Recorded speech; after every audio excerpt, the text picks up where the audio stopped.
ce qui arrive va complètement bouleverser la vie des gens. Tu le sens, tu le vois, tu sens qu'il y a un truc qui tourne pas rond, tu sens qu'il y a un changement qui est en train de se produire, tu sens qu'il y a comme une fin, comme un système qui est sur sa fin, comme si on était sur la fin de quelque chose, une façon de vivre, une façon de fonctionner, une certaine vision du monde. On est sur la fin de quelque chose, on est au moins en transition. Alors moi non plus, je n'ai pas de boule de cristal, mais aujourd'hui, je voulais partager avec toi en fait les 4 axes qui, je pense, vont bouleverser le monde, radicalement changer notre monde et faire que les gens vont devoir s'adapter.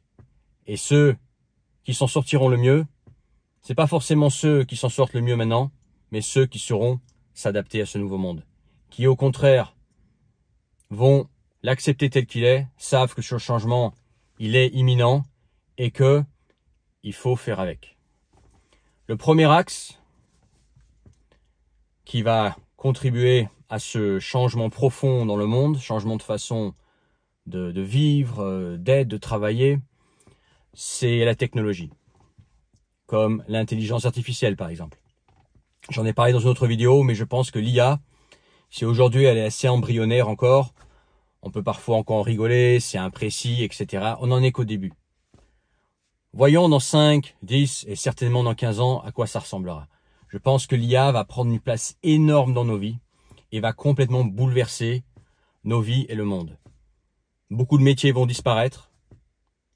Beaucoup de gens vont se retrouver sur le carreau, vont se retrouver sans savoir quoi faire. On va voir des nouveaux métiers se créer liés à l'intelligence artificielle, aux nouvelles technologies qui vont émerger. On va avoir des métiers qui vont réapparaître, qui ont été délaissés depuis longtemps. Je pense aux métiers manuels par exemple. Et on va avoir un tout nouveau écosystème, une toute nouvelle façon de voir le travail. Le monde va complètement changer à ce niveau-là. Donc je pense que tout ce qui est travail aujourd'hui, plein de métiers, etc. sont sur leur fin et qu'il faut être très très vigilant, très vigilant sur ce dans quoi on se lance aujourd'hui. Si tu veux apprendre un nouveau métier, je pense que il faut essayer de penser le plus loin possible et se dire est-ce que ce métier potentiellement il peut être remplacé, est-ce que c'est un métier d'avenir ou pas. Ça c'est un point important. Les nouvelles technologies, la robotisation également. Beaucoup de métiers vont disparaître. Et je pense que pendant une certaine période, ça va être un sorte de chaos, un chaos économique. Deuxième axe, et justement, c'est l'économie. On est dans un système, j'en ai parlé dans d'autres vidéos, mais qui peut pas continuer comme ça. C'est-à-dire qu'on a une inflation, on a les produits qui sont de plus en plus chers, que ce soit l'immobilier, que ce soit le transport, l'énergie, que ce soit la bouffe, tout en fait, tout devient plus cher, mais on a des revenus qui n'augmentent pas. Et ça, c'est pas propre à la France, hein. Ceux qui regardent que la France, croyez-moi que si vous vous renseignez dans d'autres langues, moi je suis quotidiennement ce qui se passe aux États-Unis, en Russie, pareil, il y a cette augmentation des prix et des salaires qui n'augmentent pas assez par rapport au coût de la vie. À un moment donné, ça peut plus fonctionner comme ça. Il va y avoir des gens qui vont s'endetter encore plus, pour essayer de faire tourner un système avec un système monétaire avec de l'argent qui n'existe pas. Ça peut pas continuer comme ça. Okay. En Occident, beaucoup de gens qui vivent aussi sur des aides, etc. Jusqu'à ce qu'il n'y ait plus d'argent pour ces aides. Qu'est-ce que ça va devenir? Ces sociétés en fait qui sont sous perfusion avec des aides. Si on coupe tout demain, qu'est-ce que ça va devenir? Imagine un peu le chaos que ça peut être. Donc ça c'est le deuxième axe qui va, je pense, contribuer à ce bouleversement dans le monde. Et qui est déjà en fait en place. C'est juste qu'on en est, je pense qu'au début, et qu'il va y avoir comme un emballement, et qu'à un moment donné, ce système va plus pouvoir fonctionner, et qu'on va se retrouver avec beaucoup de difficultés. Parce que beaucoup de gens vont se retrouver dans les difficultés, les États aussi, etc. À quoi ça va ressembler, j'en sais rien. Mais en tout cas, Ce système ne peut pas continuer. Troisième axe, c'est les guerres. Combien on a de guerres en ce moment qui sont en cours? Et encore, je pense que je ne les connais pas toutes, les guerres. Mais on a Ukraine-Russie, on a Israël-Palestine, maintenant on a à l'origine Israël, Irak, Iran, mais maintenant ça devient États-Unis-Iran. En gros, on a 3 guerres là. Soit déjà bien entamées, soit déjà en cours depuis longtemps, soit qui commencent tout juste au moment où j'ai fait cette vidéo. Où je fais cette vidéo. Ça aussi. Voyons déjà à quoi ressemble le monde quand il sera stabilisé. Là, on est dans un monde en guerre, avec des tensions un peu de partout, qui changent très vite. Je trouve que le monde a énormément changé en 5 ans.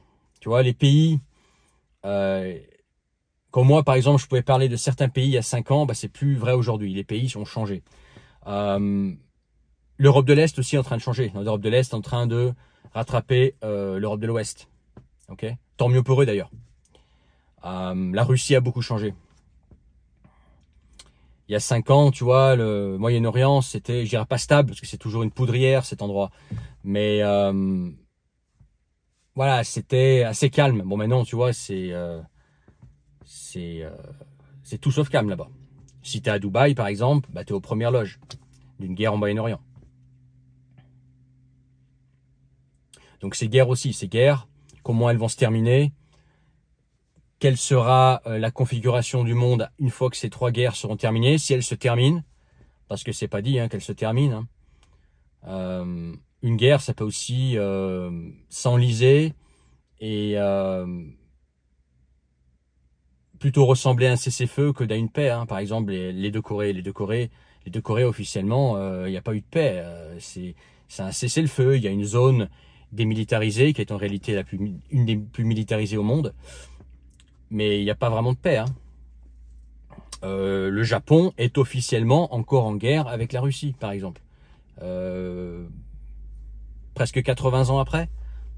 Bon, ça peut ressembler à ça. Mais voyons déjà à quoi va ressembler le monde une fois que ces guerres se seront stabilisées ou se seront achevées. Ça risque de changer beaucoup de choses. Mais en tout cas, ça aura une influence. Ça, c'est clair. Ça aura une influence. Et quatrième, qui a peut-être étonné, c'est le climat. Alors, loin de moi de faire l'écolo bien pensant, etc. Mais franchement, il fait de plus en plus chaud. Il fait de plus en plus chaud. Par exemple, la Russie, pays dans lequel j'ai vécu pendant longtemps, est un pays dans lequel il fait de plus en plus chaud.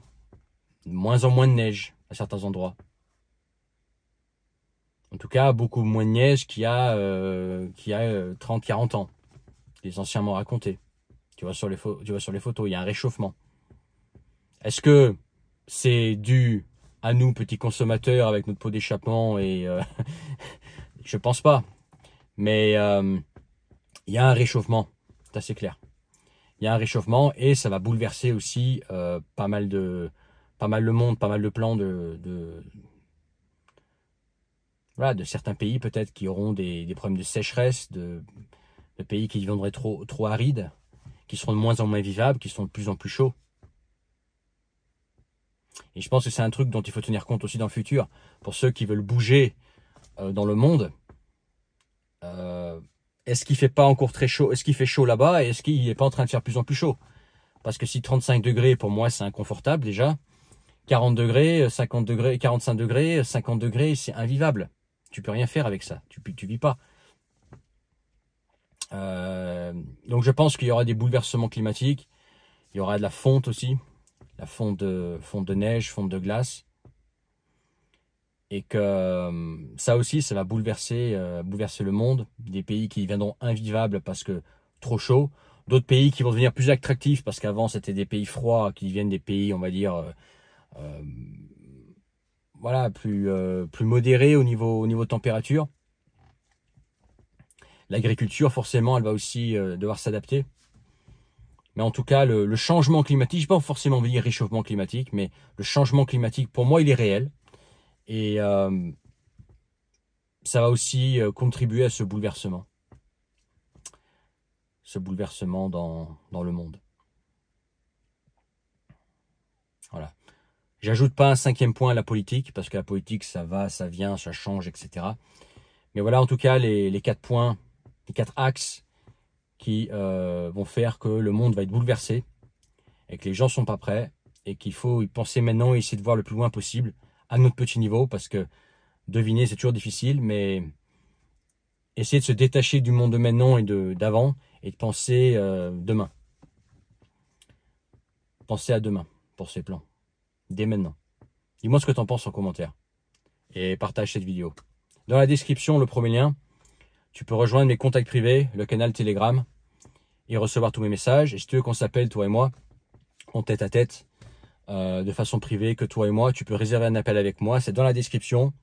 Tu cliques sur le premier lien, tu t'inscris et tu réserves. Et on réserve ensemble, on convient ensemble d'un créneau pour s'appeler. Et mets ton pouce si tu as trouvé ça intéressant. Fais-moi part, toi, de ton ressenti. Mais en tout cas, voilà, pour moi, on est sur la fin de quelque chose. Et il va y avoir un bouleversement bientôt. Et que, voilà. Il va pas falloir être paresseux, il va falloir s'adapter. Il va falloir s'adapter ici, mais aussi probablement devoir bosser pour tirer son épingle du jeu quand ça va commencer. Pour prendre les bonnes opportunités et se mettre dans une position favorable quand on connaîtra avec plus de détails à quoi ce changement va ressembler et comment il sera configuré. Et puis nous, prendre les bonnes décisions en conséquence, quoi. N'oublie pas de t'abonner si ce n'est pas encore fait. Et je te dis à bientôt pour une autre vidéo.